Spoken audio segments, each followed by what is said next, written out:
భారతదేశంలో రాజకీయ నాయకులు చెప్పుకోదగ్గ నాయకుడు ఎవరు ఉన్నారంటే భారతదేశ వ్యాప్తంగా విజన్ ఉన్న నాయకుడు ఒక చంద్రబాబు నాయుడు గారు. అలాంటిది ఈరోజు ప్రెస్ మీట్ పెట్టి అక్కడున్న విజయవాడ వాస్తవ్యులకి ఒక విజ్ఞప్తి చేశారు. దయచేసి ప్రజలు కంగారు పడద్దు, మీకు నేనున్నాను, ఏదైనా సరే మీ ఊరు గ్రామ సచివాలయానికి పంపిస్తాను, 2 కానిస్టేబుల్స్ వస్తారు, మీకు అన్నీ అందిస్తారు, రాలేదని దయచేసి గొడవ చేయకండి, అన్నీ పంపిస్తాను. రాజకీయ నాయకులు ఎవరి కూడా, అది వైసీపీ కానీ కాంగ్రెస్ అయినా సరే, దీన్ని రాజకీయం చేయొద్దు, ఇది జాతీయ విపత్తు, ఈ విపత్తుకి మనందరం కలిసి సహాయ సహకారాలు అందించాలి. ప్రతి ఒక్కళ్ళు, రాజకీయ నాయకుడనే కాదు, మీ పక్క ఊరోళ్ళు, చుట్టుపక్కల గ్రామాలు, అక్కడ ఇబ్బంది పడుతున్న వారికి క్యారేజీలు ఇస్తారో, బట్టలు ఇస్తారో, సబ్బులు ఇస్తారో, మీకు చేతనైంది ప్రభుత్వం తరపున మేము చేస్తాం, మీకు చేతనైంది మీరు చేయండి, అందరూ ప్రజాక్షేత్రంలోకి ఇక్కడికి వచ్చి విజయవాడ వాళ్ళకి హెల్ప్ చేయండి అని ఒక విధి విధానాన్ని ఏర్పాటు చేశారు. దీన్ని చంద్రబాబు నాయుడు గారి గురించి ఇంక ఏం చెప్పాలి, ఇంతకన్నా ఏం తెలుసుకోవాలి ప్రజలు? అంటే క్లారియన్ కాల్ అండి, అంటే అదంతా కూడా అలార్మింగ్ కాల్. అంటే చంద్రబాబు నాయుడు గారు ఈ కాల్ ఇవ్వటానికి కారణం ఏంటంటే ఆయన స్వయంగా కార్యక్షేత్రంలో ఉన్నారు. అంటే ఆ నీళ్ళల్లో తిరగటం, ఇంట్లో నుంచి ఆహకారాలు చేయటం సింగనగర్లో. మరి ఇది ఎవరి పాపము అనటానికి కూడా లేదు. ప్రభుత్వాలు సహజంగానే అలసత్వం చేస్తూ ఉంటాయి. ఆ కార్యక్రమాల్లో ఈ సంవత్సరం బడ్జెట్ లేదు, వచ్చే సంవత్సరం చేద్దాంలే అనే అలసత్వం చేస్తూ ఉంటాయి. డ్రైనుల్లో పూడికలు తీసుకుపోయిపోవటం, అందులో జగన్మోహన్ రెడ్డి గారి ప్రభుత్వం ఏమో దున్నపోత మీద వర్షంలా వాళ్ళు అసలు చేయనే లేదు.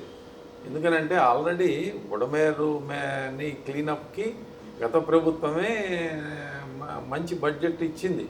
ఆ కాంట్రాక్టర్ కొంత పనులు పూర్తి చేసిన తర్వాత ఈ అధికార మార్పిడి జరిగింది. కొత్త ప్రభుత్వం రివర్స్ టెండరింగ్ పేరుతో ఆ కాంట్రాక్టులన్నింటినీ ఎత్తివేశారు. ఇప్పుడు ఇలాంటి కారణాలన్నీ చాలా ఉన్నాయి. ఇది ఈ వాటర్ అనేది మున్నేరు చాలా కనెక్షన్స్ ద్వారా బుడమేరుకి అపరిమితం. మున్నేరు వాగు మీద ఖమ్మం మొత్తం మునిగిపోయింది కదండి. ఆ వాటర్ ఎక్కడికో చాటుకు పోవాలి కదా, అక్కడ కూడా ఆక్రమణ ఖమ్మంలో. ఇక్కడ ఏంటంటే సమాజంలో అధికార పార్టీకి ఒక్కదానికే బాధ్యత కాదు, పౌర సమాజం మొత్తానిది బాధ్యత. పౌర సమాజంలో బాధపడే వాళ్ళు ఎవరు? పేదలు, ముఖ్యంగా ఎక్కువగా బాధపడేవాళ్ళు, మిడిల్ క్లాస్. వాళ్ళు చెప్పుకోలేరు, ఎవరిని సహాయం అడగలేరు. మరి పేదలు ప్రభుత్వం నుంచి సహాయాన్ని అందిస్తారు. కానీ ఈ మిడిల్ క్లాస్, అప్పర్ మిడిల్ వీళ్ళు ఎవరికి చెప్పుకోలేరు, సహాయం అందించలేరు. మరి వాళ్ళ కష్టం వర్ణాతీతం. మరి ఇది ఆయన చెప్పేది ఏంటంటే ఒక మనిషి అక్కడ నష్టపోయిన వాళ్ళు ఒక 5 లక్షల మంది ఉన్నారనుకోండి. మన రాష్ట్రంలో 5 కోట్ల మంది ప్రజలు ఉన్నామండి. మనం ఒక 5 లక్షల మందికి మరి మనం సర్దుబాటు చేయలేమా? సహాయం చేయలేమా? తలా కొద్దిగా మనిషికి 5 లక్షల ఫ్యామిలీస్కి 500 వేసుకున్నా కానీ చాలా పెద్ద ధనం అవుతుంది కదా. అంటే ఆర్థికంగా సంపన్నమైన వర్గాలు ఇది ఒక అవకాశంగా భావించి రాష్ట్ర ప్రభుత్వానికి సహాయ సహకారాలు అందిస్తే తప్పకుండా రాష్ట్రం కేంద్రం నుంచి సహాయం కూడా తీసుకుంటుంది. ఎందుకంటే చంద్రబాబు నాయుడు గారు ఎన్డీఏ ప్రభుత్వం డబుల్ ఇంజిన్ సర్కార్లో ఉన్నారు కాబట్టే ఆ ఎన్డీఆర్ఎఫ్ దళాలు అన్నీ వెంటనే రాగలిగినాయి. రేవంత్ రెడ్డి గారు అడగలేకపోయారు కదా, సాహసించలేకపోయారు.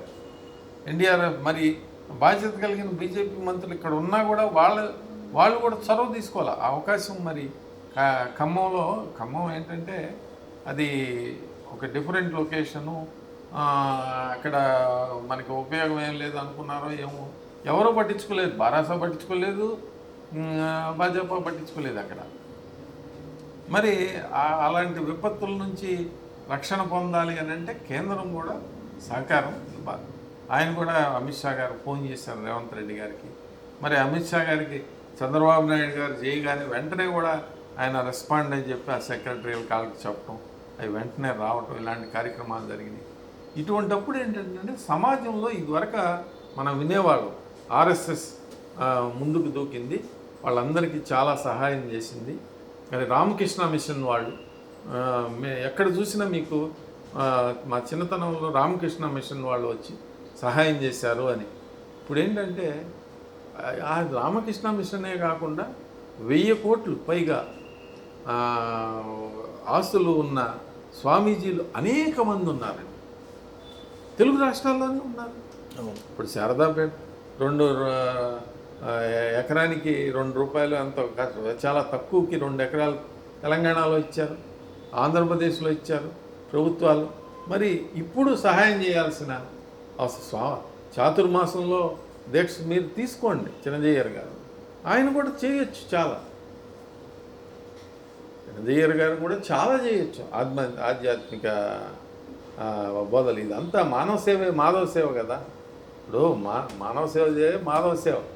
అలాంటిది ఆ పనియే ప్రత్యక్ష దైవంగా తలంచి ఆయన కూడా మరి పెద్ద పెద్ద మస్జిద్స్ ఉన్నాయి, చర్చిలు ఉన్నాయి.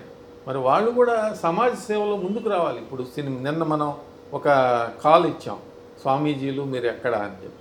మరి సినీతారులు స్వామీజీలు ఎక్కడ అని చెప్పి పొలిటికల్ లీడర్స్ కొంతమంది, అధికార పార్టీ వాళ్ళు, సిపిఎం వాళ్ళు, బీజేపీ వాళ్ళు, జనసేన వాళ్ళంతా కూడా కార్యక్షేత్రంలో ఉన్నారు. సహాయం వాళ్ళకి తోచిన విధంగా ఏదో ఒక విధంగా చేస్తున్నారు. అదేవిధంగా పారిశ్రామికవేత్తలు, మరి డబ్బున్న పెద్ద కుటుంబాల వాళ్ళు, సెలబ్రిటీస్ అందరం కూడా చంద్రబాబు నాయుడు గారు ఆయన కాలుకు తీసి ముందుకు వస్తున్నారు. ఈ పరిస్థితుల్లో సినిమా ఇండస్ట్రీ కూడా బాగా అందరూ ఒక తాటి మీద వేసుకొని అసోసియేషన్స్, కాలేజెస్ ఉన్నాయి, పెద్ద పెద్ద కాలేజెస్ ఉన్నాయి, ఆలమీస్ ఉన్నాయి. వాళ్ళు కూడా వాళ్ళ ఆలమీ ద్వారా ఒక 100 కుటుంబాలకి సహాయపడగలిగితే తప్పకుండా అది ఉపయోగపడే కార్యక్రమం. అంటే ఎంత చేసినా తక్కువ కాదండి. వాళ్ళ వచ్చిన విపత్తు అట్లాంటిది. గత 3 రోజులుగా ఈ సింగనగర్ ఒక్కటే మీరు చూశారు. సింగనగర్లో కనీసం అపార్ట్మెంట్ పైకి వెళ్ళి నుంచునే ఇది ఉంది.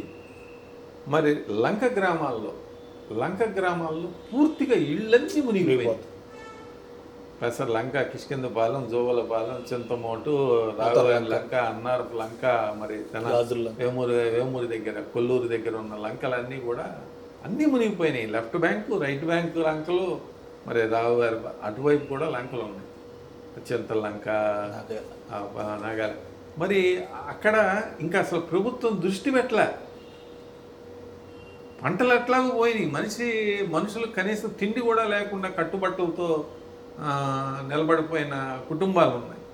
కాబట్టి అందరూ కూడా మీరు మంచి చంద్రబాబు గారు ఇచ్చిన క్లారియన్ కాల్కి రెస్పాండ్ అండి. మీరు కూడా మనం కూడా తోటి మనుషులకి ఆపదలో ఆదుకుందాం అని నిరూపించుకోండి. ఈ మానవ సేవ, మాధవ సేవ అని చెప్పే స్వామీజీలు చేస్తారంటారా, చేయరంటారా? అంటే మీకు తెలిసిపోతుందండి. అంటే ఇప్పటి వరకు వాళ్ళు ఏమీ రాలేదు కదా, ఇప్పటి వరకు కార్యక్షేత్రంలోకి రాలేదు, వచ్చే దాఖలాలు కూడా కనిపించడం లేదు. అది చెప్పటమేనా?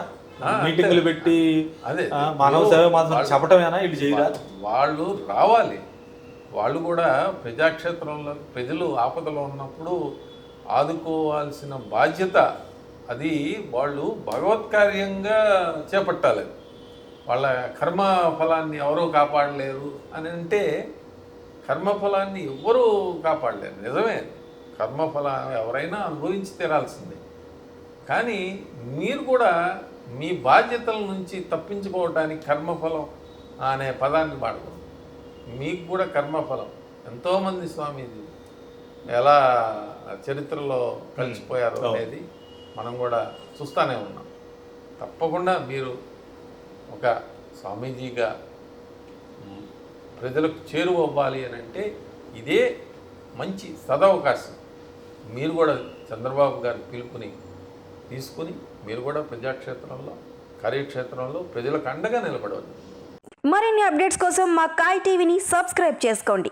మా వీడియో కనుక మీకు నచ్చినట్లయితే లైక్ చేయండి, షేర్ చేయండి. మీ విలువైన అభిప్రాయాలను కామెంట్ బాక్స్లో తెలియజేయండి.